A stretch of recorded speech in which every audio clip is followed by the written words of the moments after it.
Welcome back to episode 10. This is our second/third weeks of the semester checklist. All right, y'all, let's go ahead and get started. So we're doing a few things by this time in our semester.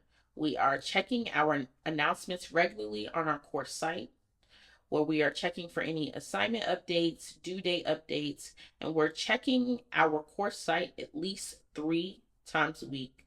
But I would encourage you to check your course site every day, Monday through Friday. And if you have capacity, maybe Sunday, but I think you should have weekends off depending on how you do your schedule. The next thing that we're doing, because remember for our first week, we've connected with our peers. This week, these 2 weeks, second and third week, particularly the second week, we are finding a classroom buddy, someone that you can reach out to if you all miss work or if you all want to study together. Next, we are revisiting our ideal schedule. So we made our schedule last week, and now we're making sure that we're revising our schedule if need be. Are there any changes that you need to make to your schedule? Go ahead and reassess. We have applied for jobs last week, and now this is where we do some follow-up emails, some follow-up checking in person. This is also where, hopefully, if the process has been pretty smooth, we are preparing for our interviews as well. Next, by the second week, because we're getting comfortable in our first week, we're getting used to some things. Next, we are looking for campus organizations to join if we have capacity. Now, I will say this.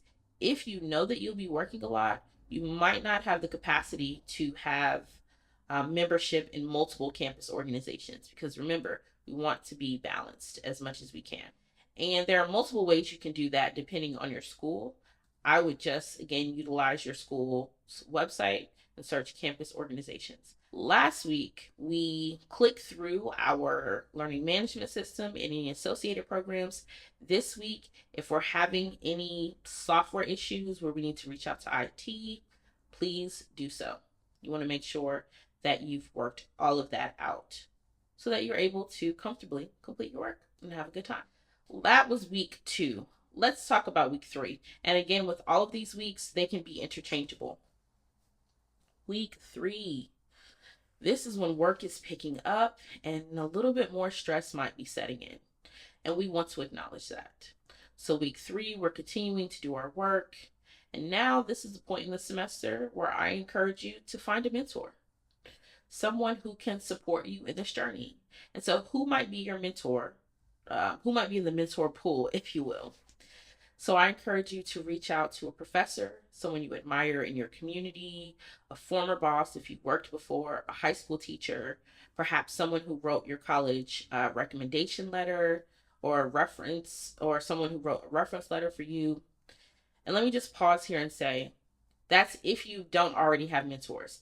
I am not assuming you have mentors, but there are many college students, and you might be one of them that already has a mentor. So if you already have a mentor, then I would encourage you to find a mentor at your college in addition to your previous mentors. And so I want to share a sample email that you can use to reach out to them.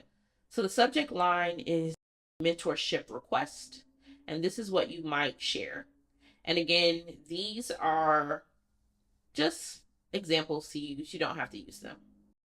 So here's something I might write. And you might say something like this. Hi, hello, good morning, dear so-and-so. It's Tanya. If I were doing this myself, it's Tanya Musico. And I would say something like, I'm looking for a mentor. And then you also want to share what you admire about that person. And you can put whatever you want, but something that's very flattering. This we want to flatter. And then you would ask them, I'm writing to ask if you are open or have capacity for mentorship this semester. And if so, can we set up a meeting to talk about it? Because, and I'll talk about unofficial mentorships after this, but I say this to say you want to ask the question first. You don't want to assume that people are your mentors or assume that they have time. So in that meeting, this is where you all will talk about expectations in terms of how you all will meet. Is this something where you both might have the capacity to meet monthly, bi-weekly, weekly? And if you're able to meet, how are you meeting? Are you meeting in their office? Are you meeting on Zoom? Are you meeting in person? Well, in the office is in person. So, are you meeting over coffee? Those are the things that you want to talk about. Let's talk about, so now that we have that out of the way, the reason why it's important to be very direct with your mentorship request is there's a thing, this is just a personal thing, this is a Professor B thing, unofficial mentorship. Well, I think it's great that some folks, that you would want some folks to be your unofficial mentor. I think when we think about capacity, we also want to think about other people's capacity. And so there's nothing wrong with like asking questions and seeking guidance from time to time, but we also don't want to wear it out. We want to ask for consent for mentorship. And again, that's my own pet peeve because I think it's important from the standpoint of a mentor to be able to give that opportunity to be able to pour into a student, to be able to share life lessons and really communicate on a regular basis versus it being a thing where the mentor may not know what the student's expectation is. And sometimes that sours future connections. And we don't want that. One more thing for week 3,